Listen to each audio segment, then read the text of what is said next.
Let's now, if we can, turn our attention to this beautiful, beautiful park.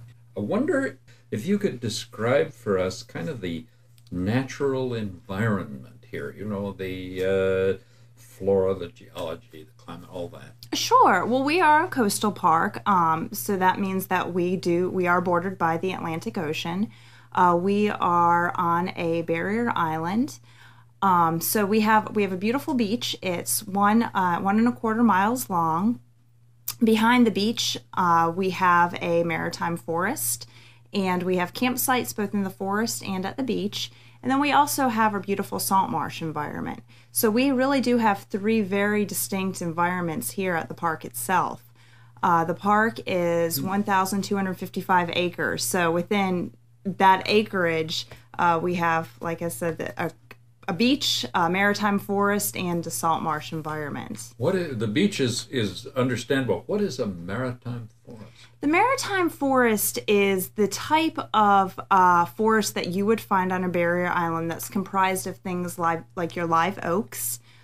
People are familiar with live oaks often because they see the Spanish moss that likes to drape from them.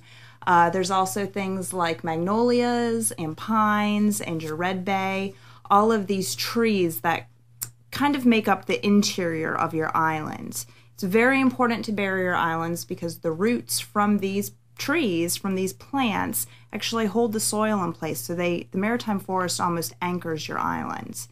These islands are constantly changing. If you're familiar with the beach, you'll know that the beach can change depending on the day, the month, the year. So the beach is in a constant state of flux. And so we really need this forest to really hold this island in place. As I travel around the park, I see these ancient, they must be very old, live oaks. How long do they survive, first of all, and how in the world do they survive in such a vulnerable environment? Well, the oaks can live a very, very long time. There is an oak on Johns Island, which is close to Edisto, Angel Oak, which is very old. Some people think it's almost 1,000 years old. So the oaks can live a very long time. Do they have a deep root structure, or what keeps them upright when a hurricane comes? If you notice, they'll actually grow out. So they don't tend to grow tall and straight like a pine tree would. They grow out, and the roots also grow out as well. That's actually what helps them to stabilize both themselves and the island during hurricane strength winds, is because they do have that structure of growing out rather than tall and straight. And that's also perhaps what makes them so beautiful to see. Exactly. Every one is a photograph. Yes. They are really beautiful trees.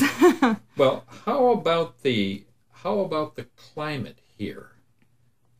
Cold as the dickens today. Today is. It's one of those rare days when it actually freezes in coastal South Carolina. It's typically very warm, almost balmy type weather. Usually the lows in the winter get to maybe the 40s. It's a little bit colder than that today, of course, but in the summer it can get very hot, very steamy, humid.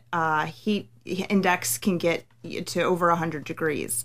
But it is very nice weather year round. Typically beautiful fall days, spring days, 70s is typical for this time of year, even in December, 60s and 70s.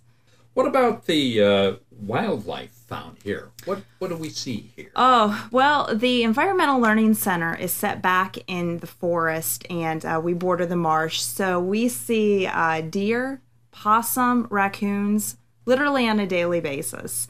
Every morning driving into work, you typically see at least one or two deer.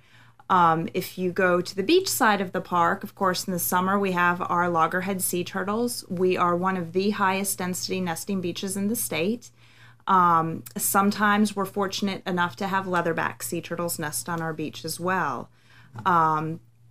People love to go shelling on the beach. Of course, the shells come from invertebrate animals. So lots of things like whelks, which is a marine snail, different types of clams, sea stars, sand dollars, A lot of marine life as well. So we have a lot of terrestrial life as well as marine life. If you're very lucky, you may be able to spot one of the bobcats. Oh my. Lots of wading birds as well, herons and egrets. We sometimes see red-tailed hawks flying overhead, osprey, and the wood stork, which is actually has become my favorite. How often do you see wood stork? I saw about 3 in the past week. So we do get to see them. If we're lucky, we get to see them fairly often. When I kayaked down here one time from the boat landing, I thought I saw a porpoise or a dolphin. A dolphin. That would have been an Atlantic bottlenose dolphin. So you do see them? Yes. Oh, all the time. The dolphins love to swim both off the coast and up into our tidal creeks. And every once in a while, you may actually see a river otter as well. And also, someone told me there are alligators here. There are alligators on Edisto Island. We do not have any at the park, but that is because the alligators prefer freshwater ponds. And we do not have any freshwater ponds on the park itself. But if you went to other areas of the island, you could see some alligators. But not in the park. Not in the park itself. Really, I'm sure there are dangers and everything, but this isn't a terribly dangerous natural environment, is it? No, I mean, you need to have caution whenever you're outside. There are venomous snakes as well as non-venomous snakes. If you're swimming in the ocean, I always tell people it's a good idea to have a buddy system in place. You are outside, and you do always need to be careful when you are in the outdoors, but for the most part, it is a fairly calm, safe place to be. And the trail system here is absolutely wonderful. I don't know who maintains that, but... Well, we have a wonderful friends group at the park. At our park, they're referred to as Free Space, and they do a wonderful job of helping to maintain our trails. We have the longest handicap trail system in the state of South Carolina, and the trails are all very nice and wide. They're great for bike riding and for walking. And also for people like me with a little bit limited mobility, they're a real delight.